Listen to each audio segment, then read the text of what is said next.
buenos días, todavía en México, buenas tardes. Muchísimas, sí se escucha bien, ¿verdad? Muchísimas gracias por la Sí, sí se escucha. invitación. Gracias, muchas gracias a Ricardo, a Sol por la invitación. Voy a intentar compartir pantalla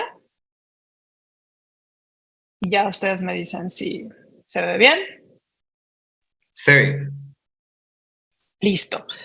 Bueno, pues muchísimas gracias por la invitación nuevamente. Me voy a tomar el tiempo acá para tratar de ser breve. Ya Tamar, que empezó antes que nosotros, pues ha dicho bastante, creo, de lo que incluso ya teníamos nosotros preparados acá, pero primero que otra cosa me gustaría un poco como aclarar qué tiene que ver esto de la Red para la Diversidad en el Periodismo Latinoamericano y pues el tema que nos acontece en este evento desde ayer y hoy, que es la desinformación. Y en el marco de esta plática, que es narrativas desinformativas en tiempos de crisis, ¿no?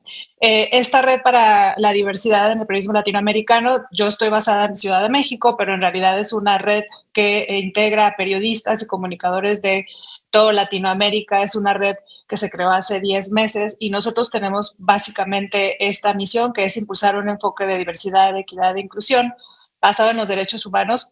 Buscamos transformar el periodismo y las salas de redacción, logrando así una mejor representación de las sociedades en América Latina. ¿Qué tiene que ver esto pues con desinformación?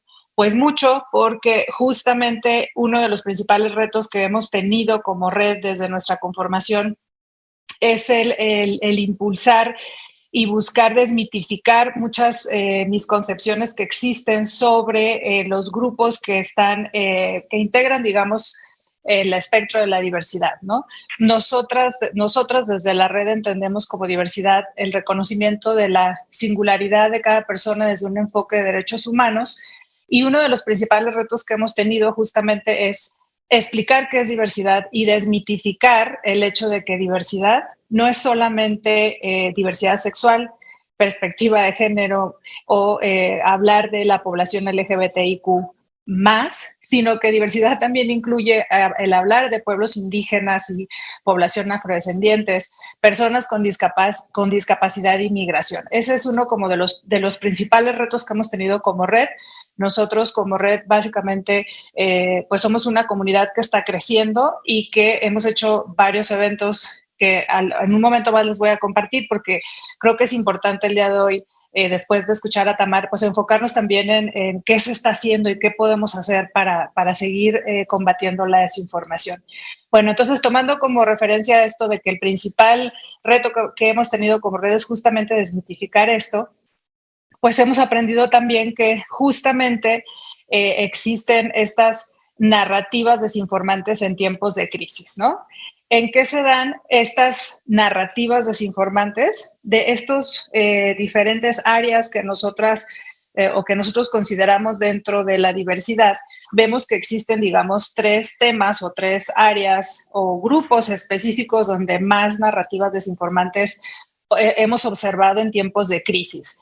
Básicamente el principal, digamos, es el fenómeno migratorio, que también ya se ha estado comentando durante todo este evento.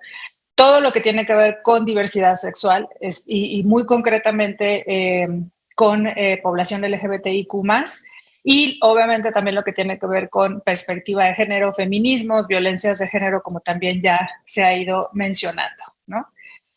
¿Cuándo es que notamos que estas narrativas desinformantes se presentan más? Básicamente en estos tres aspectos o puntos importantes. En los procesos electorales, como saben, pues en este momento, por ejemplo, en México tenemos dos candidatas mujeres a presidentas de México, y seguramente el asunto de la diversidad y la perspectiva de género pues va a ser uno de los pilares de cómo se manejan las campañas. Ya estamos viendo incluso desinformación en ese sentido.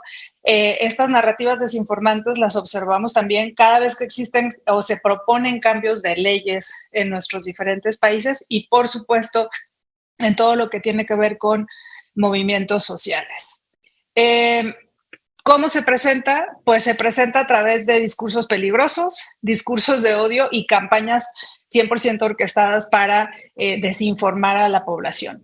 Entiendo que ya se ha estado hablando mucho de qué es un discurso peligroso y un discurso de odio, pero un poco platicando también con Sol en lo que íbamos a ver el día de hoy, hablábamos de términos, ¿no? Que es a veces importante explicarlos, y básicamente pues nada más aclarar que nosotros consideramos como un discurso peligroso, pues un discurso que busca dañar a alguien o a una comunidad específica y se convierte, digamos, en un discurso de odio cuando estas narrativas pues tienen consecuencias ya mortales incluso, ¿no? Lo que comentaba Tamara hace un momento no es, por supuesto, exagerado. Sabemos que la desinformación mata, ya lo vimos con todo el asunto del COVID.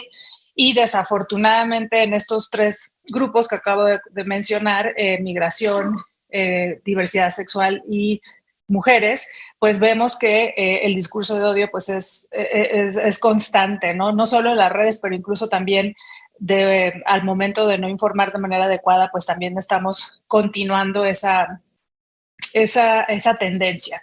Y obviamente se presentan todas estas desinformaciones, estas narrativas desinformantes a través de campañas de desinformación que sabemos existen y que están organizadas y bueno, ¿y quiénes, qué efectos tiene?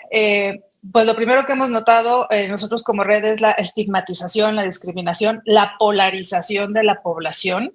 Lo hemos visto en Estados Unidos, lo estamos viendo en México y lo estamos viendo en muchos países de Latinoamérica, y lo que nos parece más dramático pues son los crímenes de odio y violencia.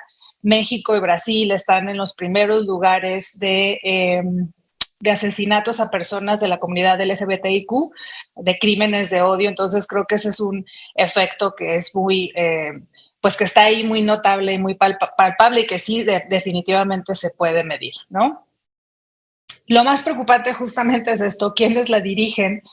Pues son figuras públicas, incluidos presidentes de nuestros países, influencers, también como decía Tamar, comunicadores expertos que obviamente tienen alguna agenda, y los líderes en general de diversos movimientos, háblese religiosos, pro vida, pro aborto, etcétera. Es decir, creo que muchos de estas comunicaciones que se dan, pues sí son de manera estructurada y desafortunadamente son dirigidas por algunas de estas personas, ¿no? Aquí nada más un par de ejemplos que nos parecen dramáticos y en ese sentido, pues tenemos, por ejemplo, que en el caso de migración, tenemos allá la presidenta de Perú, responsabilizando a venezolanos y haitianos por el aumento de la delincuencia, ¿no? También otro ejemplo de Samira Gosaín, que habla también sobre las responsabilidades de la migración por el Darién. Y bueno, esto evidentemente abona a la estigmatización y a la discriminación de las personas en movimiento, en tránsito, como son los migrantes, al decir venezolanos o haitianos son responsables. Sabemos que que nadie es responsable de la migración. De hecho, migrar es un derecho humano y bueno, es muy lamentable que personajes públicos culpen de esta manera a grupos específicos, ¿no? Y luego tenemos el caso gravísimo de las narrativas desinformantes en contra de la comunidad LGBTIQ+.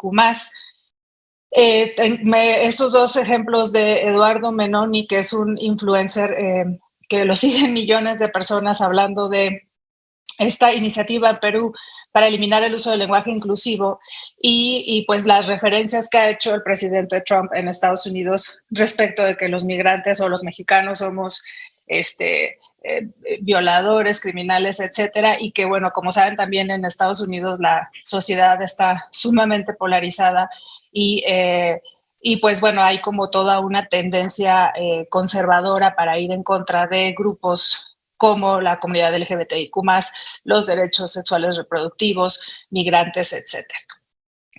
Y Mariana, excusa, nos quedan 2 minutos, gracias. Sí, y último caso que quería presentar, que me parece dramático también, nuestro expresidente de México, el presidente Vicente Fox, haciendo ya ahí el énfasis de que pues Claudia Sheinbaum es no solamente judía y extranjera, como si fuera malo ser cualquiera de las 2 cosas, ¿no? ¿Qué estamos haciendo? Ya Tamara hablaba de, pues de lo que se tiene que hacer a nivel de organizaciones como la ONU. Nosotros como red estamos impulsando esto.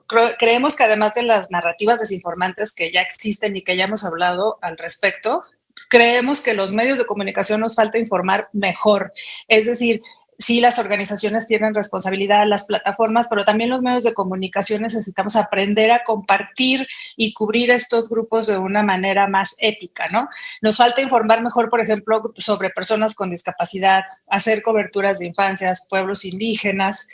Y bueno, sé que se está haciendo. Hay periodistas como Samantha Páez, miembro de nuestra red, que justamente hoy publica esta investigación de cómo organizaciones de ultraderecha impulsan a conferencistas que difunden desinformación antiderecho. Esto es lo que necesitamos hacer. Necesitamos hacer un periodismo en el que la cobertura de los temas de diversidad sea más rigurosa y estemos combatiendo la desinformación.